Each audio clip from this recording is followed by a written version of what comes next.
ကြီးကျယ်ခမ်းနားတဲ့ဆိုင်ကြီးတစ်ခုမှာလူချမ်းသာတွေတစုကရောက်နေပါတယ်။အဲ့ဒီဆိုင်ကြီးထဲမှာမိန်းကလေးတွေကိုအလှပြေပေးနေပြီးထွက်မပြေးအောင်လို့မော်လက်ထိတ်တွေခတ်ထားပါတယ်။ကောင်းမလေးတယောက်ကသူ့ကိုယ်သူရောင်းခံရဖို့အတွက်အခန်းထဲကထွက်လာပြီးလူချမ်းသာတွေတစုကဝိုင်လေးတောက်စတိတ်စားနေပါတယ်။အခန်းထဲကထွက်လာတဲ့ကောင်းမလေးကိုပွဲကျင်ညာတဲ့သူကမိတ်ဆက်ပေးလေလံတွေရောင်းချနေပြီးတော့လူချမ်းသာတွေတစုကလည်းဈေးတွေပေးအတင်းလူဝင်နေကြပါတယ်။ကောင်းမလေးခမရမှာတော့ဘာမှမတတ်နိုင်ပဲငိုနေရှာပါတယ်။အဲ့ဒါကိုကြည့်နေတဲ့အပေါ်ကမျိုးသမီးကတော့ဝယ်နေတဲ့ဈေးကနည်းနည်းလေးပဲရလို့ကွန်ပလိတ်တက်နေတဲ့အချိန်ဘေးနားကအင်တော်ထိန်ကကျွန်တော်တို့ခန့်မှန်းထားတဲ့အမျက်ထက်အများကြီးပိုရနေကြောင်းရှင်းပြပါတယ်။ဒါပေမဲ့ကောင်းမလေးရဲ့ရွာကိုမိရှုပ်ပြီးအင်ရှင်မဲ့လောက်တာကလည်းသူတို့ပဲဖြစ်ပါတယ်။အဲ့ဒီချိန်အခန်းထက်ကကောင်းမလေးတယောက်ကတော့အယောင်ခံရမှာမို့လို့ငိုနေပေမဲ့လည်းဘေးနားကကောင်းမလေးကမငုံဖို့အတွက်ဖြောင်းပြပါတယ်။သူ့အလက်ကိုရောက်တော့ပွဲကျင်ညာတဲ့သူကဘာပစ်ချက်မှမရှိတော့10တန်းကနေလေလံတွေရောင်းချနေပါတယ်။လူချမ်းသာတွေကတော့အလူအရက်အသေးဝင်နေကြပြီးကောင်းမလေးကတော့လူချမ်းသာတွေရဲ့ရုပ်ကိုကြည့်ပြီးတော့ခုချိန်ဒီမိန်းကလေးဗနင်ယောက်ရဲ့ဘဝကိုဖျက်ဆီးပြီးပြီလေလို့ပြောလိုက်ပါတယ်။တော့မော်ဂါရာကိုရွတ်လိုက်ပြီးလက်ထိတ်ကိုဖြေးလိုက်ပါတယ်။တနက်ကိုမော်ဂါရာနဲ့ဆင့်ခေါ်လိုက်ပြီးအဲ့ဒီနေရာမှာရှိတဲ့လူချမ်းသာတွေကိုတယောက်ပြီးတယောက်ပစ်တက်လိုက်ပါတယ်။အခန်းထဲမှာတော့စူးစူးညံ့ညံ့အတန်တွေကြားလိုက်ရလို့ထွက်ကြည့်တဲ့အဆောက်ကိုအိမ်ဖော်တယောက်ကပလင်းနဲ့ခေါင်းကိုရိုက်ခွဲလိုက်ပါတယ်။သူ့ပေါင်မှာရှိတဲ့လှံကိုဆွဲထုတ်လိုက်ပြီးအခန်းထဲမှာရှိတဲ့အဆောက်တွေကိုတက်ပစ်လိုက်ပါတယ်။အဆောက်တယောက်စီက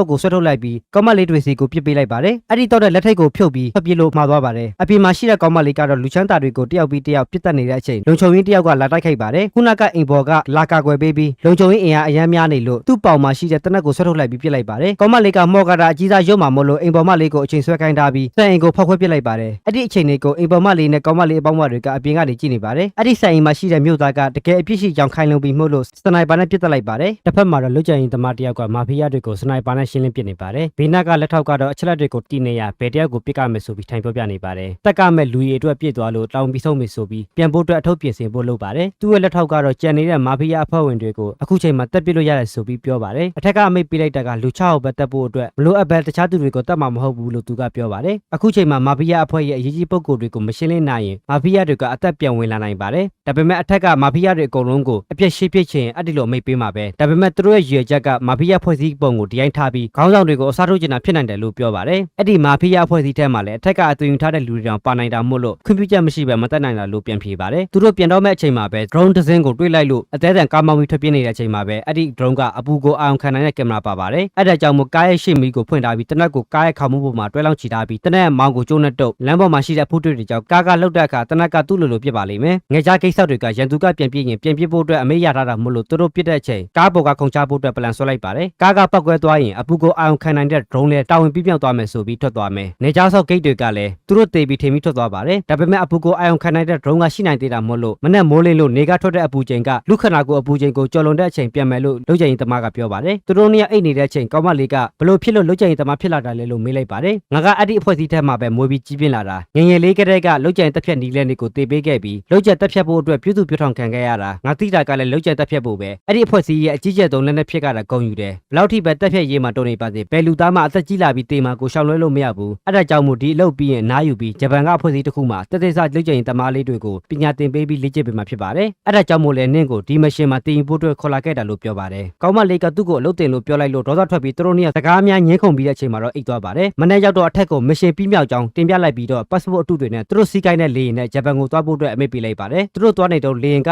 ရုတ်တရက်မတင်မငြိမ်ဖြစ်သွားလို့ခီးသက်တွေကပြာခတ်နေပါတယ်သတင်းထဲမှာတော့လေယာဉ်ကိုအကြမ်းဖက်သမားတွေကနှုတ်ချမ်းစီးတယ်လို့သတင်းလွှင့်နေတာကိုသိသွားပါတယ်တာဝန်ပြီးမြောက်သွားလို့အချက်လက်တွေကိုနှုတ်ပိတ်ဖို့အတွက်သူ့ကိုဖွဲ့စည်းကရှင်းပြတဲ့ဆိုတာကိုသူသိလိုက်တဲ့အချိန်လေယာဉ်မှုတွေကလည်းတနက်နဲ့ပြစ်ခတ်ထားရတာကိုတွေ့လိုက်ရပါတယ်ဒါကကျင်းနေပေါသူ့ကိုလှုပ်ကြံတယ်လို့နားလည်လိုက်တဲ့အချိန်ဘေးနာကတိုက်လေရင်တစည်းကလည်းသူစီးနေတဲ့လေယာဉ်ကိုဒုကြီးနဲ့ပစ်ပြီးအဆုံးသတ်လိုက်ပါတယ်သူတည်သွားတဲ့အချိန်ဘာဖြစ်လို့အဖွဲ့အစည်းကသူ့ကိုလှုပ်ကြံရတာလဲအဖွဲ့အစည်းအတွက်ဆိုအသက်ရှင်ပြီးအဖွဲ့အစည်းအတွက်ဆိုတေပေးဖို့အစဉ်သစ်ပဲဘာဖြစ်လို့သူ့ကိုတစ္ဆာဖောက်တာလဲလို့မခံမရဖြစ်နေပြီးဒေါသထွက်နေပါတယ်သူဒေါသထွက်နေတဲ့အချိန်မှာပဲနယ်ဖျားမတယောက်စီကိုရောက်သွားပါတယ်အဲ့ဒီနယ်ဖျားမကနေရဝင်းကြီးကိုမှတ်ညံတွေကအစကနေအသက်ဆင်ပေးလိုက်ပြီးဒသိန်းတယောက်ဖြစ်ပြန်လည်မွေးဖွားလာမယ်ဒါမှမဟုတ်ငါရဲ့တောင်းဆိုချက်ကိုလက်ခံပြီးအခုဘွားရဲ့လက်ရှိမှတ်ညံတွေကိုဒီတိုင်းထားပြီးငါနင့်ကိုအခုပို့ပေးမယ်ဖန်တစီကဘာရဲ့သူရဲ့ကောက်ကိုတက်ပေးရမယ်ဆိုပြီးရေးချက်ခွင့်နှစ်ခုပေးလိုက်ပါတယ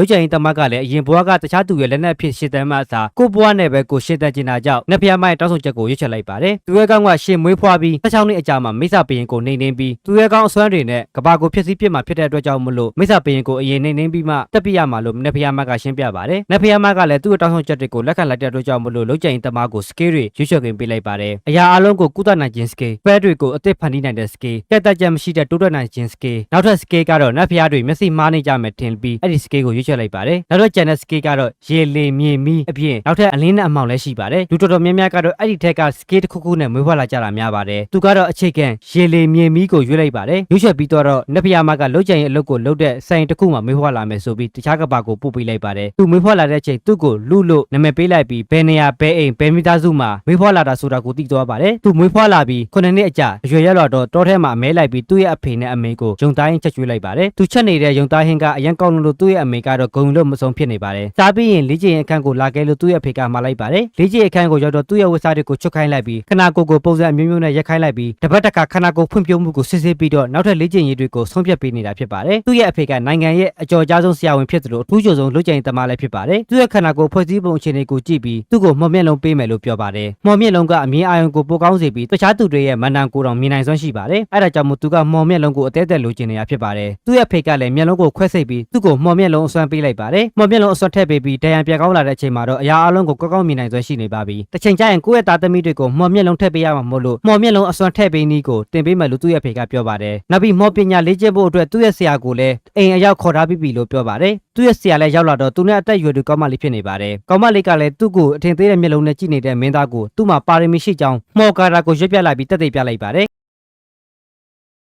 ယ်ဒီလိုနဲ့တယောက်နဲ့တယောက်ရဲ့နာမည်တွေကိုမိတ်ဆက်နေပါတယ်။တရားဖြစ်သူကောင်းမလေးကတော့လူရဲ့မှောင်ဆွမ်းအားတွေကိုတိုင်းတာဖို့အတွက် Ferris ဆိုတဲ့ကြောက်ကိုပေးလိုက်ပါတယ်။အဲ့ဒီ Ferris ဆိုတဲ့ကြောက်ကမှောင်ဆွမ်းအားတွေကိုတိုးလောင်ထားပေးပြီးလူတယောက်ရဲ့မှောင်ဆွမ်းအားတွေကိုတိုင်းတာလို့ရပါတယ်။တရားဖြစ်သူကောင်းမလေးကလည်းလူကိုအဲ့ဒီကြောက်ထဲကိုမှောင်ဆွမ်းအားတွေထည့်ခိုင်းလိုက်ပါတယ်။အရာအလုံးကုသခြင်း skill နဲ့အကန့်အသတ်မရှိတိုးတက်ခြင်း skill ကြောင့်လူရဲ့မှောင်ဆွမ်းအားကအဆထောင်တိုးတက်နေပါတယ်။မှောင်ဆွမ်းအားကိုတိုင်းတာပေးတဲ့ Ferris ကြောက်ကလည်းအလင်းနဲ့ဖြတ်ထွက်လာပြီးဆရာဖြစ်သူကောင်းမလေးကလည်းတော်တော်လေးအံ့ဩနေပါတယ်။မှောင်ဆွမ်းအားကအရန်များနေတော့ကြောက်လည်းမခံနိုင်ပဲပောက်ကွဲတော့မဲ့အချိန်ကောင်းမလေးကမိုးပေါ်ကိုခိုင်းလိုက်ပါတယ်နျူကလ িয়ার ပောက်ကွဲသလိုပောက်ကွဲသွားပြီးစံအိမ်ကြီးတစ်ခုလည်းရကြမရှိအောင်ဖြစ်သွားပါတယ်လူရဲ့မိဘနှစ်ယောက်ကလည်းရောက်လာပြီးဖြစ်သွားတဲ့အချိန်လေးကိုလာမိပါတယ်ဆရာဖြစ်သူကောင်းမလေးကလည်းအကြောင်းဆုံးရှင်းပြလိုက်တော့အဲ့လောက်ကြီးတိမှော်ဆွမ်းအားရှိသွားတာကိုသိသွားတော့မိဘနှစ်ယောက်လည်းဂုဏ်လို့မဆုံးဖြစ်သွားပါတယ်လောက်ကျန်တက်ဖြစ်တဲ့မှော်ပညာကိုလည်းသင်ပေးပါဆိုပြီးလူရဲ့ဖေကတောင်းဆိုပြီးသူတို့နှစ်ယောက်ထွက်သွားပါတယ်ပောက်ကွဲအားပြည့်ထန်တဲ့ဖဲကြောက်တွေကိုလူကအရန်လိုချင်လို့ဆရာဖြစ်သူကောင်းမလေးဒီယာကိုအတင်းတောက်ပေမဲ့လည်းညှစ်ခံလိုက်ရပါတယ်နောက်နေ့မနေ့ရောက်တော့ဒီယာကဖဲရင်ကြောက်ကိုပေးလိုက်ပြီးမှော်ဆွမ်းအားနည်းနည်းလေးပဲထည့်ခံလိုက်ပါတယ်ရေလေမြင်ပြီးအခြေခံမှော်ဆွမ်းအားအကုန်လုံးကိုပါနေလို့ဒီယာလည်းအရန်အံ့ဩနေပါတယ်ဒီယာကလူကိုမှော်ဆွမ်းအားဘယ်လိုတော့အောင်လဲဆိုတာကိုသိပေးနေတဲ့အချိန်မှော်ကတာကိုရွတ်ပြီးမြေမှော်ဆွမ်းအားသုံးနည်းကိုပါနားလည်သွားပါတယ်ဒီလိုနဲ့သူတို့နှစ်ယောက်လည်းတယောက်နဲ့တယောက်တဖြည်းဖြည်းရင်းနှီးလာခဲ့ပါတယ်ညရောက်တော့မှော်ကတာစကလုံးတွေကိုချရေးနေပြီးတယောက်တည်းလေ့လာနေပါတယ်မနေ့ရောက်တော့ဒီယာကိုသူတိတက်မြမှော်ကတာတွေကိုချရေးခိုင်းပြီး spare တွေကိုအသစ်ဖန်တီးနိုင်တဲ့ skill နဲ့ရွှေကိုဖန်တီးနိုင်သွားပါတယ်နောက်နေ့ရောက်တော့မီးဆွမ်းအားနဲ့ spare တွေကိုအသစ်ဖန်တီးနိုင်တဲ့ skill နဲ့တနက်တက်လက်ကိုဖန်တီးနိုင်လိုက်ပါတယ်ဒီယာလည်းမှော်ဆွမ်းအားတွေကိုရွတ်လိုက်ပြီးသူ့လိုမျိုးပဲတနက်ကိုဖန်တီးနိုင်လိုက်ပါတယ်ဒါပေမဲ့နောင်လာမဲ့အနာဂတ်မှာသူရဲ့ကောင်းကိုတတ်နိုင်တဲ့ gun power ကမလုံလောက်သေးတာကြောင့်အမြောက်ကြီးတစ်ခုကိုဖန်တီးလိုက်ပြီးပြစ်လိုက်ပါတယ်ဒီလိုနဲ့တယောက်နဲ့တယောက်မှော်ပညာကိုလေ့လာပြီးအချိန်တွေလည်းတဖြည်းဖြည်းနဲ့ကုန်ဆုံးလာတာနှစ်ပတ်တောင်ရှိလာပြီမို့လို့ဒီယာလည်းပြန်တော့မဲ့အချိန်ကိုရောက်လာပါတယ်လူကဒီယာကိုမပြန်ခင်အလက်ထိုထိုက်တီနီယန်တက်ထုံးနဲ့လှုပ်ထားတဲ့ဓာတ်ချောင်းကိုလက်ဆောင်ပေးလိုက်ပါတယ်အဲ့ဒီဓာတ်ကအရန်ထက်လုံးလို့အပေါ်ကကျလာတဲ့စက္ကူကိုတောင်နှစ်ပိုင်းပြတ်သွားပါတယ်လူတဲ့ဒီယာသာမတင်ပေးရင်မှော်ပညာအသုံးပြုလို့ရမှာမဟုတ်ပါဘူးဒီယာလည်းလူနဲ့တာမတွေ့ရင်ကိုပိုင်မှော်ဆွမ်းအားခါတာအသက်တွေကိုဖန်တီးနိုင်မှာမဟုတ်ဘူးလို့တယောက်နဲ့တယောက်အပြန်လည်ပြောပြီးဒီယာကသူဆွဲထားတဲ့လက်ဆွဲလေးကိုပေးလိုက်ပါတယ်မနေ့ရောက်တော့တယောက်နဲ့တယောက်နှုတ်ဆက်ပြီးဒီယာကအိမ်ပြန်သွားပါတယ်ဒီယာအိမ်ပြန်သွားတဲ့အခါမှာတော့သူ့ရဲ့ဖေကလိုရတဲ့အရေးချင်းတွေကအရွယ်ရောက်တိုးတက်လာပြီးမို့လို့သူတို့ရဲ့မိသားစုအမှန်တရားကိုချပြတင်ဖို့အချိန်တန်ပြီလို့ပြောပါတယ်အချင်းထောင်ကိုခေါ်သွားပြီးအဲ့ဒီအချင်းထဲမှာတနိုင်ငံလုံးကအသေးတန်ချပြီးသားအချင်းသားတွေကိုစစ်ပညာစမ်းသပ်ရေးတွေနဲ့လူသက်လေ့ကျင့်ရေးအတွက်တုံးချလေးရှိပါတယ်လူတစ်ယောက်ကနောက်တဲ့လူတစ်ယောက်ကိုအချင်းချင်းတက်ဖို့လုပ်တဲ့အခါဆဲလို့ရှာမှုကြောင့်ကိုယ့်ရဲ့အသက်ကိုဆုံးရှုံးလေးရှိပါတယ်အဲ့ဒီလိုမဖြစ်လာအောင်လူသက်တာကိုလေ့ကျင့်ရမယ်လို့သူ့ရဲ့ဖေကပြောပါတယ်အဲ့ဒါဆိုဘာဖြစ်လို့လူသက်တာကိုတုတ်ဆိုင်အောင်ပြည့်စုံပြထောင်မွေးခဲ့တာလဲလို့လူကမေးပါတယ်နောက်ပြီးလူသက်ဖို့ဆိုကိုယ့်ရဲ့ခန္ဓာချက်တွေကိုချိုးပစ်ပြီးလူသက်လက်နဲ့အဖြစ်ပြည့်စုံပြထောင်လို့ရကြောင်းလူကပြောပါတယ်ငါတို့တွေကလက်နက်မဟုတ်ပဲလူသားတွေဖြစ်ပြီးနိုင်ငံရေးကောင်းကျိုးအတွက်ဘသူကိုတက်ဘသူကိုမတက်ဘူးဆိုပြီးဆုံးဖြတ်ချက်ချနိုင်တဲ့လူသားတွေဖြစ်ကြောင်းရှင်းပြပါတယ်အချင်းခန်းတက်ကိုရောက်တော့တည်တံချပြီးသားကောင်းမလေးတယောက်ကိုသူ့ရဲ့ဖေကတက်ဖို့အတွက်အမိပေးလိုက်ပါတယ်လူကဘာမှမတုတ်ဆိုင်ပဲနဲ့ဓာတ်နဲ့တစ်ချက်တည်းပြစ်တက်လိုက်ပါတယ်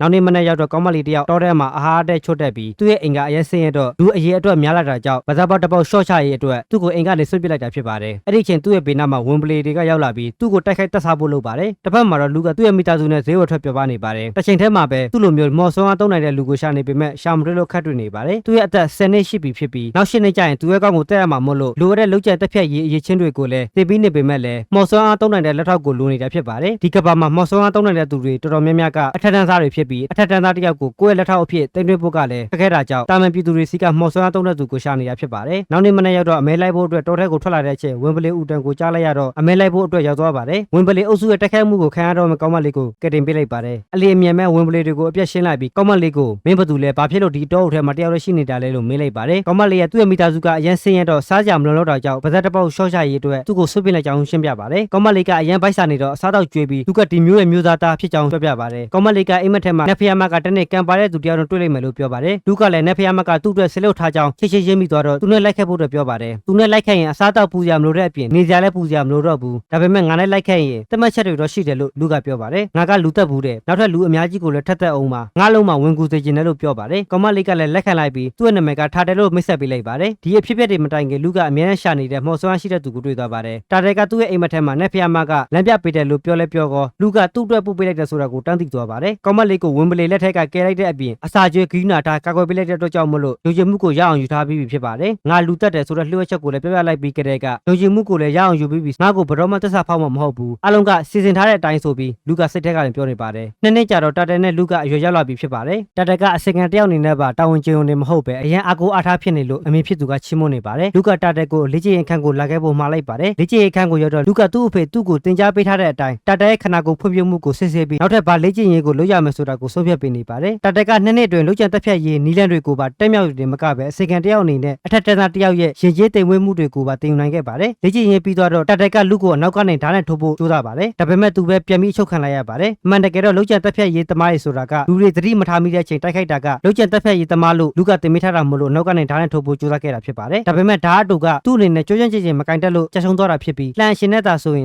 အောင်မြင်နိုင်ခြင်းရှိတယ်လို့စိတ်ထဲကနေခံစားနေခဲ့ရပါတယ်အဲ့ဒီအချိန်တွေကိုရိပ်မိသွားတဲ့လူကလှန်ကိုအတူအနေနဲ့ဖန်တီးလို့ရနိုင်ရင်အချိန်နဲ့ကောင်းနေသေးတယ်ဆိုပြီးလှန်တူတစ်ခုကိုဖန်တီးပြီးပေးလိုက်ပါတယ်လှန်လဲရသွားတော့တစ်သားကိုနှစ်ပိုင်းပြက်လောက်တဲ့အထိကျွမ်းကျင်တာကိုလူအနေနဲ့တွေ့လိုက်ရပါတယ်နောက်နေ့ညရောက်တော့ဒီဟာပေးထားတဲ့မော်ဆွမ်းတိုင်းတာတဲ့ကြောက်တွေကိုခွဲပြားစစ်ဆေးပြီးဖန်တီးထားပြီးပြီဖြစ်ပါတယ်အဲ့ဒီကြောက်တွေကိုတောလျာယူပြီးအချိန်ရရသလိုမော်ဆွမ်းတွေကိုထည့်ထားပြီးပြီဖြစ်ပါတယ်သူ့ရဲ့ဖေကလေ့ကျင့်ရေးခန်းထဲကိုလာခဲ့ဖို့တာတက်ကိုမှားလိုက်ပါတယ်လေ့ကျင့်ရေးခန်းထဲကိုရောက်တော့တာတက်ကစပိုင်ဖြစ်ကြောင်းတနည်းဝင်လို့လူကိုမေးပါတယ်စကားပြောပုံဆိုပုံအတန်နေထအမူအရာခေါင်းကနေချင်းမအစုံထိစစ်ဆေးပြီးပြီမို့လို့တနည်းဝင်တာမရှိဘူးလို့လူကပြောပါတယ်အခုလာမဲ့စစ်ဆေးရေးမှာမင်းငါးကိုနိုင်သွားလို့ရှိရင်မင်းကိုမိသားစုတယောက်အနေနဲ့တိမဲ့ပြုပြီးလူကျန်တက်ဖြတ်ရေးစစ်ဆေးရေးတွေမှာအလုံးလုံးကွင်းပြုမယ်လို့သူ့ရဲ့ဖေကပြောပါတယ်လူလည်းစစ်ဆေးရေးကိုလက်ခံလိုက်ပါတယ်ဒီလိုနဲ့တာဖာနှစ်ယောက်ချင်းပြန်တိုက်ခိုက်ပြီးလူကသူ့ရဲ့ဖိတ်ကိုနိုင်လို့လုတ်ကျန်တက်ဖြတ်ရေးတမားတယောက်အနေနဲ့အတိမတ်ပြုခံလိုက်ရပါတယ်။နောက်နေ့ရောက်တော့ရုံးမာနေတဲ့လူချမ်းသာတယောက်ပြီးတယောက်ကိုတာဖာနှစ်ယောက်ကလိုက်တက်နေပါတယ်။လူချမ်းသာတယောက်ကိုတက်တော့မယ်ဆိုရင်အဆောက်ခံတက်နေတဲ့အိမ်ပေါ်မူတည်ပြီးချင်းကပ်လို့ရပါတယ်။ဒါပေမဲ့တချို့လူချမ်းသာတွေကိုချင်းကပ်ရင်များသောအားဖြင့်စပုံမှုတာမမဟုတ်ကုန်တယ်တို့နဲ့ရုပ်ဖြက်လေးရှိပါတယ်။အထက်တန်းသားတွေကသူတို့လူချင်းတဲ့ကွန်ပစ္စည်းကိုရှာပေးနိုင်တဲ့ကုန်တယ်ကိုကြီးကြီးဖြူဖြူဖိတ်ခေါ်လေးရှိပါတယ်။လူကိုလည်းကုန်တယ်အဖြစ်ရုပ်ဖြက်ပြီးရုံးမာနေတဲ့လူချမ်းသာတွေကိုတက်ဖြတ်ဖို့အတွက်မိတ်ပေးလိုက်ပါတယ်။လူရတဲ့အဆက်အသွယ်တွေကိုလည်းပြင်ဆင်ထားပြီးနောက်ခံရတဲ့ဝင်တွေကိုလည်းလူတွေသူ့ရဲ့အဖေကဖန်တီးပေးပြီးဖြစ်ပါတယ်။ညရောက်တော့သူစစ်စစ်တဲ့စစ်စစ်ရေးတွေကိုကုံချော်ဖြတ်ပြီးသူ့ကျွန်းတက်မြောက်တဲ့လူကျိန်သမားဖြစ်ကြောင်းသူ့ရဲ့ဖေကဂုဏ်ယူပြီးလူများရှိမှကြေညာလိုက်ပါတယ်။ဒါပေမဲ့ထထန်သားတယောက်ရဲ့သားကဒီလောက်ထိငယ်ရတဲ့ကောင်ကိုအိမ်တော်ရဲ့ခေါင်းဆောင်အလောင်းအဖြစ်ရွေးချယ်တာလက်မခံဘူးလို့ထပြောပါတယ်။လူရဲ့ဖေကလည်းတကယ်လို့လူသားမင်းကိုအနိုင်ယူနိုင်ရင်နောက်တက်လာမယ့်ခေါင်းဆောင်အဖြစ်အသိမှတ်ပြုမှလားလို့မေးလိုက်ပါတယ်။အထထန်သားတယောက်ရဲ့သားကသူ့ကိုအနိုင်ယူနိုင်ရင်အသိမှတ်ပြုမယ်လို့ဗဇက်ကပြောပြီးတဲ့အချိန်မှာပဲလူကသူ့ရဲ့လက်ဘဲကိုဓာတ်နဲ့ချိန်ထားပြီးဖြစ်ပါတယ်။ဒါကိုကြည့်ချင်းအဖြစ်လူကပိုတော်တဲ့သူဖြစ်ကြောင်းလူရဲ့ဖေကပြောပါတယ်။မနေ့ရက်တော့လူချမ်းသာတွေရဲ့ယုံကြည်မှုကိုရအောင်ကုန်တယ်ပြည့်ဟန်ဆောင်တဲ့စစ်ဆေးရေးကိုစားဖို့အတွက်အင်ကားနဲ့ထွက်ဖို့အစင်းသိပြင်ပြီးထွက်သွားပါတယ်။သူ့ဖေဖန်တီးပေးထားတဲ့အဆက်အသွယ်ကုန်တယ်တွေနဲ့နောက်ကျောင်းရဇဝင် ILG ဆိုတဲ့နာမည်နဲ့စစ်စရင်ကိုဆက်လုပ်ပါတော့တယ်ကုန်တယ်မြို့ကိုရောက်တော့လမ်းပြောင်းနေတဲ့ခီးသွွားတယောက်ကိုကောမလေးအုပ်စုတစ်ဖွဲ့ကလမ်းပြပေးနေတဲ့ဝန်ဆောင်မှုကိုလုပ်ကင်နေပါတယ်။မိုးအုပ်ပြီးမောင်းမိုက်နေတဲ့အချိန်မှာလူရုံမာတစ်ဖွဲ့ကကောမလေးတွေကိုဖမ်းသွားပါတယ်။စံအိမ်တိုင်ကိုရောက်တော့လူရုံမာရဲ့ခေါင်းဆောင်ကသူတို့စီမှာလှုပ်လို့ရမယ်ဆိုပြီးဂိုအောင်တစ်ခုမှပိတ်ထားလိုက်ပါတယ်။မနေ့ရောက်တော့ဝေယဝစ်ဆတွေရှေ့သမျှလုပ်တွေကိုလုံးကိုညှစ်ပတ်နှိပ်ဆက်ပြီးခိုင်းနေပါတယ်။အလုံးလုံးနေတဲ့အချိန်သူတို့ကိုခေါ်လာတဲ့လူရုံမာခေါင်းဆောင်ကကုန်တယ်တယောက်ကိုခေါ်လာပြီးပြည်တန်စာလုပ်ဖို့အတွက်ကောမလေးတယောက်ကိုရောင်းလိုက်ပါတယ်။ဒီလိုနဲ့ကောမလေးတယောက်ပြီးတယောက်ရဲ့ဘဝကိုဖျက်ဆီးပြီးပြည်တန်စာလုပ်ဖို့အတွက်လူရုံမာခေါင်းဆောင်ကကုန်တယ်တွေနဲ့ရောင်းဝယ်လုပ်နေပါတယ်။ဒီနေ့မှာတော့မဟာဆိုတဲ့ကောမလေးကတာဖို့အတွက်လာဖို့တဲ့အချိန်လူရုံမာခေါင်းဆောင်ကသူ့ရဲ့လက်ထောက်နဲ့အတူတူမဟာဆိုတဲ့ကောင်မလေးကိုဖျက်ဆီးပြီးကုန်တယ်တယောက်စီကိုရောင်းစားဖို့အတွက်တိုင်ပင်နေရကိုသူကြားသွားပါတယ်။သူလည်းကြားချင်းလန့်သွားပြီးကိုရောင်ထဲမှာရှိတဲ့ကောက်တာနဲ့သူ့ရဲ့မျက်နှာကိုချစ်တော့မဲ့အချိန်မှာပဲအရန်ချောမောလှပတဲ့ကုန်တယ်တယောက်ကရောက်လာပါတယ်။အဲ့ဒီကုန်တယ်ကလူဖြစ်ပြီးသူ့ကိုဝယ်မလို့အတွက်လူရိုးမခေါင်းဆောင်စီကိုကြောင်းကြလိုက်ပါတယ်။ဒါပေမဲ့လူရိုးမခေါင်းဆောင်ကနောက်3ရက်လောက်နေမှလက်ခေါ်လို့ပြောလိုက်ပါတယ်။အဲ့ဒီ3ရက်တွင်သူ့ကိုကြိုက်တဲ့လောက်ပြောပါပြီးပြည်သားလုပ်ဖို့ကြံနေတာကိုကောင်မလေးကလူကိုပြောဖို့လုပ်ပေမဲ့လည်းလူရိုးမခေါင်းဆောင်ကရိပ်မိသွားတော့မပြောဘဲနေလိုက်ရပါတယ်။ညရတော့လူရိုးမခေါင်းဆောင်ကပြည်သားလုပ်ဖို့အတွက်ဖောက်တဲ့တယောက်စီခေါ်သွားနေပြီးဖျက်ဆီး တော့မှာဖြစ်ပါတယ်။ကောင်မလေးလည်းတီးမခံနိုင်တဲ့အဆုံးသူ့ရဲ့မော်ဆွမ်းအားနဲ့လူရိုးမှာကောင်းဆောင်ကိုတွန်းလိုက်ပြီးလက်ပေါ်ကနေထွက်ပြေးသွားပါတယ်။လူရိုးမှာကောင်းဆောင်ရဲ့လက်ထောက်ကချက်ချင်းလိုက်ဖမ်းပြီးအတ္တမကျင်းမလုပ်တဲ့အချိန်လူကရောက်လာပြီးဝင်ကယ်လိုက်ပါတယ်။တိုက်ခိုက်ဖို့လုပ်နေတဲ့လူရိုးမှာနဲ့လူရိုးမောင်လက်ထောက်ကိုအလွယ်တကူပဲနှိမ့်နှိမ့်ပစ်လိုက်ပါတယ်။ကောင်မလေးကိုအတ္တမကျင်းဖို့လုပ်နေတဲ့လူချမ်းသာကိုလည်းအဆောက်တွေရောက်လာပြီးဖမ်းသွားပါတယ်။ကောင်မလေးတွေကိုဖမ်းသွားတဲ့လူရိုးမှာတစ်ဖွဲ့လည်းအကုန်လုံးဖမ်းခံလိုက်ရပါတယ်။လူလည်းသူွယ်ထားတဲ့ကောင်မလေးမဟာကိုခေါ်သွားလိုက်ပါတယ်။နောက်နေ့ညရောက်တော့မဟာကိုသူ့ရဲ့မိသားစုစင်ထဲကိုထည့်လိုက်ပါတယ်ပထမတန်းစားကုန်တဲ့လူချမ်းသာတယောက်စီကမြေကွက်လက်နေရာတစ်ခုမှာမင်းကလေးတွေအတွက်အချိုတဲစရာတွေနဲ့အလက်ကုန်ပစ္စည်းတွေကိုရောင်းဖို့စီစဉ်လိုက်ပါတယ်ပထမကုန်တဲ့လူချမ်းသာရဲ့မိန်းမကိုလူကအလက်ကုန်ပစ္စည်းတစ်ခုကိုမိတ်ဆက်ပေးလိုက်ပါတယ်ပထမကုန်တဲ့လူချမ်းသာရဲ့မိန်းမကလည်းတော်တော်လေးကြိုက်သွားပြီးသူ့ရဲ့တငယ်ချင်းတွေကိုမိတ်ဆက်ပေးမယ်လို့ပြောပါတယ်အဲ့ဒီလူချမ်းသာကလည်းဒီအလှစီကုန်တဲ့ရီစီဖြတ်ပေးမယ်လို့ပြောလိုက်ပါတယ်ဒါပေမဲ့ဒီအလှစီမှာပါဝင်တဲ့ပစ္စည်းတော်တော်များများကသူ့ရဲ့မိသားစုရဲ့ကုန်ပစ္စည်းပါဝင်မှရမယ်လို့ပြောလိုက်ပါတယ်ပထမကုန်တဲ့လူချမ်းသာကလည်းလက်ခံလိုက်ပြီးအပြီးဖြစ်သွားပါတယ်6လကြာမနေ့ရောက်တော့ပထမတန်းသားလူချမ်းသာကုန်တဲ့ရဲ့မြေကွက်လက်ခုမှာတိုင်ဖွင့်လိုက်ပြီးမင်းကလေးတွေအတွက်အချိုတဲစရာအစားအစာတွေနဲ့အလက်ကုန်ပစ္စည်းတွေကိုရောင်းချဖို့အတွက်ကောင်းမလေးတွေကလက်လုပ်ပေးနေပါတယ်။အဲ့ဒီအလက်ကုန်ပစ္စည်းတွေကအရန်ပေါက်သွားတော့အဲ့ဒီကုန်တဲ့မျိုးရဲ့အရှင်တခေတွေစီကလည်းဖိတ်ကြားစာတွေအများကြီးရပြီးတခြားနိုင်ငံကမင်းသမီးတွေစီကလည်းဖိတ်ခေါ်စာတွေရခဲ့ပါတယ်။ဒါပေမဲ့တခြားကုမ္ပဏီတွေကအဲ့ဒီအလက်ကုန်ပစ္စည်းရဲ့ထုတ်လုပ်နည်းကိုမသိတော့လူရဲ့အိမ်နေတဲ့ခန်းကိုလုံးကျန်တက်ဖြတ်ရေးတမတယောက်လွှတ်လိုက်ပြီးတရင်ချက်လက်တွေကိုစစ်မေးဖို့အတွက်လွှတ်လိုက်ပါတယ်။ဒါပေမဲ့တာတယ်နဲ့မဟာကသိထားမိသွားပြီးလုံးကျန်တက်ဖြတ်ရေးတမကိုဖမ်းလိုက်ပါတယ်။မြောက်ခန်းနဲ့ကိုခေါ်သွားပြီးခိုင်းတဲ့သူကဘသူလဲဘယ်ကလဲဆိုပြီးနှိပ်စက်ပြီးမင်းနေပါတယ်။မနေ့ရောက်တော့လူကလာတိုင်းသွားနေကြဖြစ်တဲ့သူ့ရဲ့ဆရာဖြစ်သူဒီယာစီကိုသွားလိုက်ပါတယ်အမြဲရောက်တိုင်းလဲမော်ကာရာတစ်ခုကိုဖန်တီးပြီးပျော်ပျော်ရွှင်ရွှင်စကားတွေပြောပြီးညရောက်တော့ပြန်သွားပါတယ်မနေ့ရောက်တော့ကိုယ့်ထက်ကိုယ့်ရဲ့တာလေးကအရင်ထနေလို့တာတယ်နဲ့မဟာကကုညီပေးမယ်ဆိုပြီးပြောနေလို့လူလဲခတ်တွေ့နေပါတယ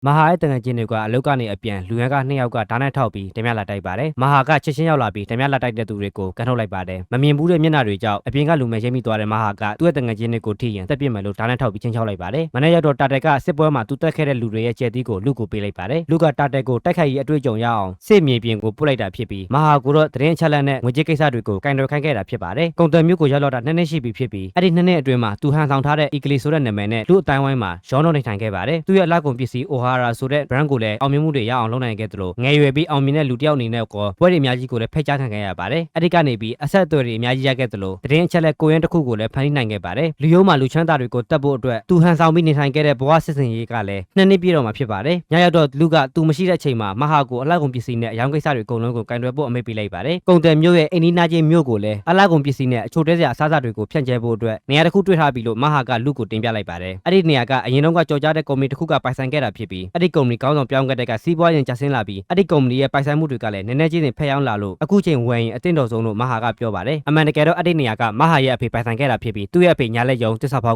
ကမဟာရဲ့မိဘတွေကိုတက်ပြီးကုမ္ပဏီကိုပိုင်စည်းခဲ့တာဖြစ်ပါတယ်တယောက်တည်းကျန်ခဲ့တဲ့မဟာကသူ့အနေရှိတာကိုကြိုသိပြီးအခုနေထိုင်နေတဲ့ကုန်တယ်မျိုးကိုထွက်ပြေးလာခဲ့တာဖြစ်ပါတယ်အဲ့ဒါကြောင့်အဲ့ဒီမြေနေရာကုမ္ပဏီကိုလွှဲပြောင်းယူမယ်လို့မဟာကရွေထားတာဖြစ်ပါတယ်အဲ့ဒါကိုကြိုသိနေတဲ့လူကခွင့်ပြုလိုက်ပြီးအလုံးနဲ့အကိုကြီးကွက်တဲ့ကိစ္စတွေကိုမရောဖို့ရောရင်လည်းအောင်မြင်အောင်လုပ်ဖို့အတွက်ပြောပါတယ်မဟာရဲ့တငယ်ချင်းတွေကရောက်လာပြီးသူတို့ကိုကယ်တင်ပေးလိုက်တဲ့အတွက်လူကိုလက်ဆောင်ပေးကျေးဇူးတင်လိုက်ပါတယ်နောက်နေ့မနေ့ရောက်တော့သူရောင်ဆောင်ထားတဲ့ဘွားကနေသူအရင်ဘွားကိုပြန်နေထိုင်ဖို့အတွက်တပင်းအရောင်ကိုပြန်ပြောင်းလိုက်ပါတယ်ဒီမှာရှိတဲ့စီးပွားရေးသတင်းအချက်လက်ရောင်းကိစ္စတွေသူတိဆောက်ခဲ့သမျှအရာတွေအကုန်လုံးကိုလူကမဟာကိုခေါင်းဆောင်အဖြစ်လွှဲပြောင်းပေးမယ်လို့ပြောပါတယ်ကျမအစားသူလှုပ်ထားတဲ့အယုတ်လေးကိုပေးလိုက်ပြီးတမိလူတွေကိုမယုံကြည်ခင်အရင်တနက်ဝင်ပါလို့သူ့ရဲ့အဖေကမသိခင်မှာခဲ့ပါတယ်အဲ့ဒါကြောင့်မို့မဟာကလူကိုအချိန်ချင်းတနက်ဝင်ခဲ့ပြီးသူ့မှာမော်စွမ်းအားရှိလို့သာလုတ်ကြံတက်ဖြတ်ရေးကိစ္စတွေမှာအသုံးချခြင်းလို့ခေါ်ခဲ့တာကိုသူနားလည်ကြောင်းပြောပြပါတယ်အဲ့ဒီလိုဆိုရင်တောင်လူကိုကူညီရတာအရင်ပြောတယ်အချိန်ရရင်ရတယ်လို့သူ့စီလာလဲဖို့မဟာကပြောပြီးလူကထွက်သွားပါတယ်လမ်းမှာပြန်နေချိန်မကောင်းဆိုးဝင်ပလေကရောက်လာပါတယ်တာတက်ကသူစူးစမ်းထားတဲ့ရလက်ကိုပြကျင်လို့မကောင်းဆိုးဝင်ပလေတွေအကုန်လုံးကိုတက်ပြီးလူကိုတက်သိပြလိုက်ပါတယ်အိမ်ပြန်ရောက်တော့အမေဖြစ်သူကိုနှုတ်ဆက်ပြီးအဖေဖြစ်သူရှိတဲ့ရုံးခန်းကိုရောက်သွားပါတယ်အလိုက်ဝင်ပစ္စည်းနဲ့မိန်းကလေးတွေအချိုတဲစရာအစားအစာတွေကအထက်တန်းစားတိုင်းမတိတဲ့သူမရှိသလောက်အရင်အောင်မြင်ကြော်ကြလာလို့အကုန်တဲ့အဖြစ်ဆက်နေခြင်းဆက်နေလို့ရကြောင်းအဖေဖြစ်သူကပြောပါတယ်ကုန်တဲ့တယောက်ဖြစ်လုပ်ခဲ့တာကပိုကောင်းတဲ့လုပ်ကြံတက်ဖြတ်ရေးတမဖြစ်လာဖို့လုပ်ခဲ့တာလို့လူကပြောပါတယ်နိုင်ငံအတွက်လုပ်ကြံတက်ဖြတ်ရေးတွေကိုသုံးပြီးကာကွယ်ပေမဲ့သူတို့လုပ်ကြံတက်ဖြတ်တဲ့အမှုတွေသာပေါ်သွားရင်နိုင်ငံကသူတို့ကိုကာကွယ်ပေးမှာမဟုတ်ဘူးအဲ့ဒါကြောင့်မို့အခုချိန်ကုန်တဲ့လုပ်ကိုပြောင်းလို့ရင်မိနိုင်သေးတယ်လို့အဖေဖြစ်သူကပြောပါတယ်ဒီနိုင်ငံမှာနေတဲ့လူတွေကသူ့အတွက်အရန်ရေးပါပြီးလုပ်ကြံတက်ဖြတ်ရေးအလုပ်ကိုပဲရွေးချယ်မှာဖြစ်ကြောင်းလူကပြောပါတယ်နောက်ပြီးဒီအလုပ်ကိုရွေးတာကလည်းသူ့ရဲ့ဆရာဖြစ်သူဒီယာကိုလက်ထပ်ခြင်းလို့ဖြစ်ပြီးမျိုးသားတယောက်ရဲ့သမီးကိုလက်ထပ်ဖို့ကအထက်တန်းစားဖြစ်ဖို့လိုတာကြောင့်ဖြစ်ပါတယ်အယူမှုဖြစ်နေတဲ့သူ့ထက်သားကပိုပြီးယူနေလို့အဖေဖြစ်သူကရည်ပါတယ်တနိုင်ငံလုံးကိုဘေးနိုင်ငံတွေကိုပါမူရစ်စေတွေဖြန့်ဝင်နေတဲ့မျိုးစားလူချမ်းသာတယောက်ကိုအပြတ်ရှင်းပြရမယ်လို့ပထမဆုံးလုပ်ကြံတက်ဖြတ်ရေးမရှင်ကိုပေးမယ်လို့အဖေဖြစ်သူကပြောပါတယ်လူကလည်းအဲ့ဒီမရှင်ကိုပြည့်ပြည့်စုံစုံလုပ်ပါမယ်လို့ပြောပါတယ်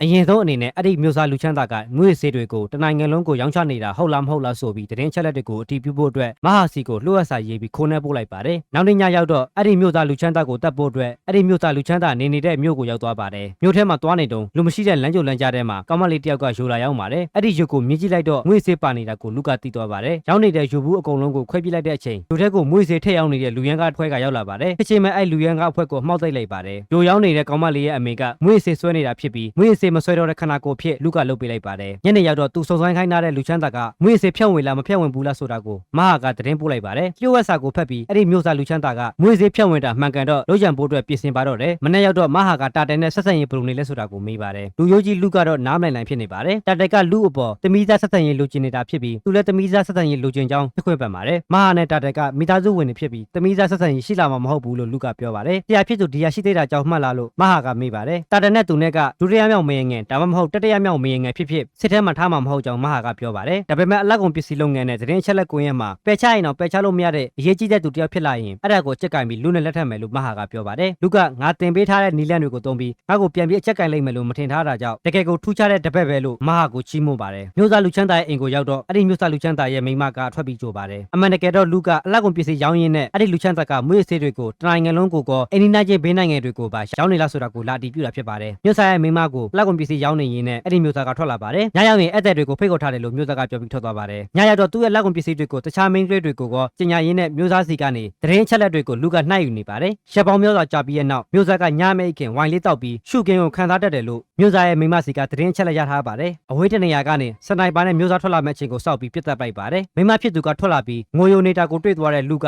စိတ်ထဲမှာစိတ်မကောင်းဖြစ်နေလို့တာတက်ကလာပြီးနှိမ့်သိပ်ပေးပါတယ်နောက်နေ့မနေ့ရောက်တော့ကမ်းခြေမှာအပန်းဖြစ်နေရင်လူကမဟာကိုလူတွေလက်နဲ့လုံးဝမဖန်တီးနိုင်တဲ့နတ်ဖျားလက်နဲ့အကြောင်းကိုစုံစမ်းခိုင်းလိုက်ပါတယ်။အဲ့ဒီလက်နဲ့ကလှန်ရှည်မျိုးစားဖြစ်ပြီးသူရဲ့ကောင်းအဖြစ်အနီးကပ်ဆုံးလူစီကနေဝယ်ဖို့အတွက်ညှိနှိုင်းနေကြောင်းမဟာကရှင်းပြပါတယ်။နောက်ပြီးလူရဲ့ဆရာဖြစ်သူဒီယာရဲ့နိုင်ငံမှာပြည်တွင်းစစ်တွေဖြစ်နေပါတယ်။ဒီယာရဲ့အိမ်တော်တောင်မှတစ်ပွဲထက်မှာပါဝင်လာပြီးတစ်ဖက်ရန်သူမှာဒုက္ခပေးနေတဲ့သူရဲ့ကောင်းအဖြစ်အနီးကပ်ဆုံးလူကပါဝင်နေတယ်လို့မဟာကပြောပါတယ်။လူကအရန်စိတ်ပူသွားတော့ဒီယာစီကိုအပြင်ဆုံးရောက်သွားပါတယ်။လူကသူရလာတဲ့အချက်လက်တွေကိုဒီယာကိုပြောပြလိုက်ပြီးဒီယာအနေနဲ့ဘာမှစိတ်ပူစရာမလိုကြောင်းအကုန်လုံးအစီပြေကြောင်းပြောပြပါတယ်။လူကကုန်တယ်ဖြစ်ဟန်ဆောင်ထားတဲ့မျက်နှာဖုံးရဲ့ဆက်သက်တွေနဲ့ဒီယာနဲ့ဒီယာရဲ့မိသားစုကိုလုံခြုံပေးကင်းတဲ့မြို့ကိုပို့လို့ရကြောင်းပြောပါတယ်။ဒါပေမဲ့ဒီယာကဒီမြို့ရဲ့မြို့သားသမီးဖြစ်မွေးဖွားလာပြီးပြည်သူတွေကိုဘယ်တော့မှမဆွတ်ပြစ်ကျင်တာကြောင့်ဒီမြို့ကနေဘယ်တော့မှမထွက်ခွာဘူးလို့လူကိုညှင်းလိုက်ပါတယ်။စစ်ပွဲကတော့မလဲမသွေဖြစ်လာမှာမို့သူနဲ့ရတော့အချိန်လေးမှာမြို့ထဲပတ်သွားလျှောက်လေဖို့လူကိုခေါ်သွားပါတယ်။မြို့ထဲမှာလျှောက်လေနေရင်ဘေးနားမှာသွားနေတဲ့လူတော်တော်များများကစစ်မှုထမ်းဟောင်းတွေဖြစ်နေတာကိုလူကရိပ်မိသွားပါတယ်။အမှန်တကယ်တော့စစ်ပွဲဖြစ်ရင်သူတို့ကိုသူတို့ကာကွယ်ဖို့အတွက်အခြေခံကိုယ်ကပညာတွေကိုသင်ပေးထားတာလို့ဒီယာကရှင်းပြပါတယ်။ဒီလိုနဲ့ဂိမ်းတွေအတူဆော့နေတဲ့စာတွေစားမြို့ထဲပတ်လက်နေရင်လမ်းပြောင်းနေတဲ့ကလေးတယောက်ကိုတွေ့သွားပါတယ်။လူကလမ်းပြောင်းနေတဲ့ကလေးကိုကူညီပေးလိုက်လို့ဒီယာကအထူးကျေးဇူးတင်တဲ့အနေနဲ့လူနဲ့အတူတူရေပူဆန်းမှာသွားပြီးရေချိုးပြီးအတူတူပျော်ပါနေပါတယ်။ညနေရောက်တော့လူကပြန်ရမယ့်အချိန်ကိုရောက်နေပါပြီ။ဒီယာကလူကိုတေးသေးချာချာနှုတ်ဆက်ပြီးလူကပြန်သွားပါတယ်။အဲ့ဒီချိန်ပြည်သူတွေလိုဟန်ဆောင်ထားတဲ့စစ်သားတွေကိုဒီယာကစစ်သားတွေလိုပြန်နေတဲ့အကြောင်းပြောပြီးစစ်တပ်ကနေလူကိုတေးသေးချာချာနှုတ်ဆက်ပြီးငိုကြွေးလိုက်ပါတယ်။နောက်နေ့မနေ့ရောက်တော့သူတို့ရဲ့အိမ်မှာလူတစ်ယောက်ကဒိုင်ယာတွေအပြင်းထန်ရနေပြီးအိပ်ပျော်နေပါတယ်လူကဘာဖြစ်လို့လဲလို့သတင်းချက်လက်တွေကိုမင်းနေတဲ့အချိန်ဒီဒိုင်ယာတွေနဲ့အိပ်ပျော်နေတဲ့သူကဒီယာကိုတတ်ဖို့အတွက်အလုပ်လာကမ်းလှမ်းတာဖြစ်ပါတယ်အခုချိန်မှာဒီယာရဲ့နိုင်ငံနဲ့တခြားနိုင်ငံတွေကစစ်ဖြစ်နေကြသလိုဒီယာရဲ့နိုင်ငံကတိတိတတ်တာအရှုံးဘက်ကိုရောက်နေလို့မြို့တွေနယ်တွေကိုဆုံးရှုံးလိုက်ရပြီဖြစ်ပါတယ်ဒါပေမဲ့ရန်သူတခြားနိုင်ငံကဒီယာလိုချစ်စရာကောင်းပြီးမော်ဆောင်အားရှိနေတဲ့သူကိုလက်မလို့ချင်တာကြောင့်ဒီယာကိုသူတို့ရဲ့နိုင်ငံရဲ့လူတစ်ယောက်နဲ့ပေးသားချင်တာကြောင့်ဒီယာနဲ့လက်ထပ်ဖို့အတွက်လာကမ်းလှမ်းပါတယ်ဒီယာကလည်းမလို့အဲ့တဲ့သွေးစွန်းမှုတွေကိုကာကွယ်ဖို့အတွက်အဲ့ဒီကမ်းလှမ်းချက်ကိုလက်ခံလိုက်ပါတယ်ဒါပေမဲ့ဒီယာရဲ့စစ်သားတွေကသဘောမတူပဲရန်သူဘက်ကလက်ထပ်ဖို့ကမ်းလှမ်းလာတဲ့တပ်သမတ်တွေကိုတောင်တက်ဖြတ်ခဲ့ပါတယ်အဲ့ဒီမှာဒီယာရဲ့အဖေကဒီယာကိုဟန်ဆောင်ပြီးတက်ဖြတ်လိုက်ရင်ဒီကိစ္စတွေအကုန်လုံးပြီးသွားမှာဖြစ်ကြောင်းလူရဲ့မိသားစုကိုအကူအညီတောင်းတာဖြစ်ပါတယ်လူရဲ့အဖေကဒီအလုပ်ကမင်းကိုလွှဲပြောင်းပြီးလှုပ်စေခြင်းတယ်လို့ပြောပါတယ်အမေရိကန်ဆိုရင်သူတို့ရဲ့မိသားစုမှာတခြားနိုင်ငံရဲ့အရှုပ်ရှင်းပြဿနာတွေကိုဝင်မပါရဘူးဆိုတဲ့စီးမြဲတစ်ခုရှိပါတယ်ဘာဖြစ်လို့အဲ့ဒီစီးမြဲကိုချိုးဖောက်ပြီးဒီအလုပ်ကိုလက်ခံလိုက်တာလဲလို့လူကသူ့ရဲ့အဖေကိုမေးပါတယ်အဖေရဲ့ဘဝမှာချမှတ်ထားတဲ့စီးမြဲကိုချိုးဖောက်ဘူးလားဆိုလို့မင်းရဲ့အမေအတွက်ပဲရှိတယ်လို့ပြောပါတယ်အမေရိကန်တော့မင်းရဲ့အမေကဒီယာရဲ့မျိုးဆက်ကနေဆင်းသက်လာတာဖြစ်ပြီးဒီယာနဲ့မင်းနဲ့ကမော်နမတ်တဝင်းခွဲဖြစ်ကြောင်းဒီယာရဲ့အဖေကရှင်းပြပါတယ်လူတွေဒီလုပ်ကိုလက်ခံလိုက်ပြီးညနေရောက်တော့သွားဖို့အတွက်ပြင်ဆင်ပါတယ်တာတဲကသူနဲ့အတူလိုက်ချင်ကြောင်းပြောပါတယ်ဒါပေမဲ့သွားရမယ့်ခီးကတော်တော်လေးဝေးတဲ့အပြင်တာတဲလိုက်နိုင်မှာမဟုတ်ဘူးလို့လူကရှင်းပြပါတယ်ခီးအဆုံးထိလိုက်မှာမဟုတ်ပဲခီးရဲ့တဝက်လောက်ပဲလိုက်မှာဖြစ်ကြောင်းတာတဲကပြောပါတယ်မော်ဆွဲအားနဲ့အမြင်ပြည့်နေတဲ့အချိန်လေတုံးတုံးကအရန်မြင့်တာကြောင့်တာတဲကအရှိမမော်ဆွဲအားတိုင်းကတစ်ခုဖန်တီးလိုက်ပြီးပြေးရင်သူ့အတွက်မော်ဆွဲအားချွေတာနိုင်မှာဖြစ်ပါတယ်တစ်ချိန်တည်းမှာပဲတာတဲအနေနဲ့ရုပ်ပိုင်းဆိုင်ရာရောစိတ်ပိုင်းဆိုင်ရာကိုပါအားရင်ပြတ်နိုင်တာလည်းရှိပါတယ်တာကဲကတော့သူ့ကိုကဲခဲ့တာကမော်ဆွဲအားရှိနေပြီးလက်နဲ့တစ်ခုအဖြစ်သုံးချနိုင်တာကြောင့်သူ့ကိုကဲခဲ့တာကိုသိနေပါတယ် ပါတယ်ဒါပေမဲ့တာမန်သူတွေဆိုအရန်ဝန်းထဲမှာဖြစ်ပြီးသူကတော့လူရဲ့အပေါ်မှာတဘွားလုံးပုံအပ်ထားပြီးလူအနေနဲ့လက်နဲ့ဖြစ်စေခြင်းဖြစ်စေရမယ်လို့ငိုကြွေးဝန်းထဲနေခဲ့ပါတယ်ပြင်းနေရင်နေ့တွေညတွေကုန်လာတဲ့အချိန်မှာတော့တာတဲရဲ့မော်ဆွမ်းကကုန်ခန့်လာပြီးမော်နဲ့ကာထားတဲ့ဒိုင်းကလည်းပျက်စီးပြီးတွန့်ထွက်သွားပါတယ်ကိုမှသူ့ကိုချစ်တယ်လို့ဖွင့်ပြောခြင်းပေမဲ့လည်းပိုင်ဆိုင်ထားပြီးသားသူတယောက်ရှိတာကြောင့်ဟန်ဆောင်အပြုံးလေးနဲ့ပဲပြန်လာခဲ့ပါဆိုပြီးတာတဲကလူကိုပြောပါတယ်လူကလည်းသူရှိရတဲ့သူနဲ့အတူတူပြန်လာခဲ့မယ်လို့ပြောပါတယ်ကိုကိုရောက်တော့အင်အား1500လောက်ရှိတဲ့ရန်သူကအင်အား200လောက်ပဲရှိတဲ့ဒီယာဘက်ကစစ်သားတွေကိုမနိုင်လို့တောက်ခံထားရပါတယ်အမှန်တကယ်တော့ဒီယာကဆိုင်ထဲမှာမော်ဆွမ်းနဲ့ပြုတ်ထားတဲ့တနက်နဲ့ထိုင်ပြစ်နေရကြောင်းအခုတည်းရန်သူဘက်ကတတ်နာသေးတာကိုလူကအဖြေရှာထုတ်သွားပါတယ်အနောက်ကနေပြီးရန်သူဘက်ကရရှိတွေကိုစနိုက်ပါနဲ့ဖြစ်ပြီးစစ်ဖို့ပေးနေပါတယ်ရန်သူဘက်ကအနောက်ဘက်ကနေပြစ်နေတာလဲသိကောလူရှိတဲ့နေရာကိုမြားတွေနဲ့ပြစ်လိုက်ပါတယ်မော်ဆွမ်းတိုက်တတ်နိုင်တဲ့ကြောက်တွေကိုမော်ဆွမ်းအပြစ်ထည့်ပြီးမြားနဲ့ရန်သူတွေကိုပြစ်လိုက်ပါတယ်ဖီယိုဖျဲဖြစ်နေတဲ့ရန်သူတွေကိုဒီယာရဲ့စစ်သားတွေကချက်ချင်းဘက်တကားကနေထွက်လာပြီးတိုက်ခိုက်ပါတယ်လူတွေအာယုံလွှမ်းထားခံရနေတဲ့ရန်သူတွေရဲ့အငိုက်ကိုတုံးချပြီးဒီယာစီကိုအမြင့်ဆုံးရောက်နိုင်မဲ့နီလန်းကိုရှားလိုက်ပါတယ်လမ်းမှာတင်နေတဲ့ဒီယာနဲ့တူတဲ့စစ်တဲ့ကောင်းမလေးကိုခေါ်လာပြီးဒီယာစီကိုရောက်လာပါတယ်ဟန်ဆောင်တင်မဲ့အစီအစဉ်ကိုလှုပ်ဆောင်တော့မဲ့အချိန်မှာပဲသူရဲ့ခေါင်းပြအနီးကပ်ဆုံးလူကနက်ဖျက်လက်နက်နဲ့ပစ်လိုက်တော့အတက်ကိုချက်ချင်းချင်းမိသွားတဲ့လူကဒုံးကြီးတစ်ခုကိုဖမ်းလိုက်ပြီးပစ်လိုက်ပါတယ်ဒါပေမဲ့နက်ဖျက်လက်နက်ဆိုတဲ့အတိုင်းဘာမှမဖြစ်ပဲလှန်ကသူတို့နေတဲ့ဆိုင်အိမ်ကိုရောက်သွားတော့ပောက်ကွဲသွားပါတယ်လှန်ကလည်းပိုင်ရှင်ရှိတဲ့သူစီကိုရောက်သွားပါတယ်လူကအမျက်ကိုချက်ချင်းဖန်တီးပြီးပစ်လိုက်ပေမဲ့သူရဲ့ခေါင်းပြအနီးကပ်ဆုံးသူကခေါင်းပေါက်ရင်တော့ပဲပေါက်ပြီးပြန်ထားလာပါတယ်စိတ်ခံစားချက်နဲ့လိုက်မော်ဆွမ်းအားမြင့်တင်ပေးနိုင်တဲ့သူရဲ့ခေါင်းပြအနီးကပ်ဆုံးသူရောက်လာရင်ဒီယာဟန်ဆောင်တေတိုင်းကလည်းအချင်းကြီးပဲဖြစ်တာကြောင့်ဒီယာအဖေကဒီယာကိုခေါ်ပြီးပြေးဖို့လူကိုပြောပါတယ်အဲ့ဒီလူရဲ့နာမည်ကစန်ထန်တာပြည်တွင်းစစ်ကိုအဆုံးသတ်ပေးတာဖြစ်ပြီးဘယ်သူမှမတားဆီးနိုင်တော့တော်ဝင်မိသားစုကပါအရှုံးပေးခဲ့တာဖြစ်ကြောင်းဒီယာအဖေကရှင်းပြပါတယ်မဟာဆောင်စမ်းပေးထားတဲ့အချက်လက်တွေကြောင့်ဒီလူကသူရဲ့ခေါင်းပြအနီးကပ်ဆုံးလို့လူကသိထားမိသွားပါတယ်စန်ထန်တာကသူ့ကိုတပွားတစ်လျှောက်လုံးမှာဒီလိုထိုင်ရပေးနေတာဆိုလို့လူမင်းတယောက်ပဲရှိတာကြောင့်တယောက်ချင်းစီတိုက်ဖို့အတွက်စိန်ခေါ်လိုက်ပါတယ်လူကလုံးကျန်တက်ဖြတ်ရေးတမဖြစ်တာကြောင့်တယောက်ချင်းရှင်းတိုင်းရှုံးမှာဖြစ်ပါတယ်ဒုံးကြီးတစ်ခုကိုဖန်တီးလိုက်ပြီးအဝေးကိုပစ်လိုက်တဲ့အချိန်တကယ်လို့တယောက်ချင်းရှင်းတိုင်းလို့နိုင်သွားရင်ဒီစစ်ပွဲကရက်တက်မှာဖြစ်တာကြောင့်လူကသူနဲ့အတူဒီယာအဖေကိုလိုက်ခဲ့ဖို့ပြောပါတယ်ကိုကိုရောက်တော့နှစ်ဖက်စလုံးရဲ့စစ်သားတွေကိုနောက်ဆုတ်ခိုင်းလိုက်ပြီးလူကစတက်နာနဲ့စကားပြောနေတဲ့အချိန်သူပြစ်လိုက်တဲ့ဒုံးကြီးရောက်လာမဲ့အချိန်ကိုစောက်ပြီးအချိန်ဆွဲနေပါတယ်တကယ်လို့9နိုင်ရင်ဒီယာနေတဲ့နေမြေကိုလုံးဝမထိစေရဘူးလို့အမခံနိုင်ရင်မင်းနဲ့အတူတိုက်မယ်လို့လူကစတက်နာကိုပြောပါတယ်တယောက်နဲ့တယောက်နဲ့စကားတွေပြောပြီးလူကအချိန်ဆွဲနေပါတယ်ဒီအကျွေးစီတစ်စီးအောက်ကျလိုက်ရင်တိုက်ပွဲစမယ်လို့လူကပြောလိုက်ပါတယ်အကျွေးစီးအောက်ကျလာတဲ့အချိန်မှာပဲသူပြစ်လိုက်တဲ့ဒုံးကြီးကသူရဲ့ကောင်းစတက်နာစီကိုပြုတ်ကျလာပြီးအရန်ပြင်းထန်တဲ့နျူကလ িয়ার ပောက်ကွဲမှုကြီးဖြစ်ပေါ်လာပါတယ်ဒီဒုံးကြီးကအရင်ဘဝမှာတုန်းကဆန့်သက်ပေမဲ့အောင်မြင်မှုမရခဲ့တဲ့ဒုံးကြီးဖြစ်ပါတယ်လူတုကနေဒုံးကြီးလမ်းပစ်လိုက်ပြီးကပတ်လေကြောင်းတော့ရောက်တော့အမြန်နှုံးကြောင့်ဒုံးကြီးကလေထဲမှာနေပောက်ကွဲသွားမှာဖြစ်ပါတယ်ဒါပေမဲ့ဒီဘက်ကပါမှာတော့မော်ဆွမ်းအားနဲ့ဒုံးကြီးရဲ့အမြန်နှုံးကိုကာကွယ်ပေးနိုင်တာကြောင့်အောင်မြင်သွားတာဖြစ်ပါတယ်ပောက်ကွဲအားကအရန်ပြင်းထန်တော့မော်ဆွမ်းအားနဲ့ကာပေမဲ့လည်းလူကလွန်းထွက်သွားပါတယ်ဒီရကရောက်လာပြီးအပြန်လည်စကားပြောနေရင်လူကနမ်းလိုက်ပါတယ်စစ်ပွဲလည်းပြီးတော့လူကအိမ်ပြန်ရောက်လာပြီးနေ့စဉ်လုပ်နေကြအလုပ်တွေကိုဆက်လုပ်ပါတယ်လူရဲ့ကြိုးစားမှုကအရန်ကောင်းလုံးလို့အဖေဖြစ်သူကချီးမွမ်းနေပါတယ်နောက်ပြီးသူတို့ရဲ့နိုင်ငံမှာသူရဲ့ကောင်းပေါ်လာပြီးဖြစ်ပြီးမိစ္ဆာပင်လည်းပေါ်လာမှဖြစ်ကြောင်းအဖေဖြစ်သူကလူကိုပြောပါတယ်တက်ထန်းတန်ကသူရဲ့ကောင်းမဟုတ်ကြောင်းလူကသိသွားပါတယ်သူရဲ့ကောင်းကတော့တဲပေါ်ကနေဆင်းပြီးစစ်သားတွေကိုကြည့်နေပါတယ်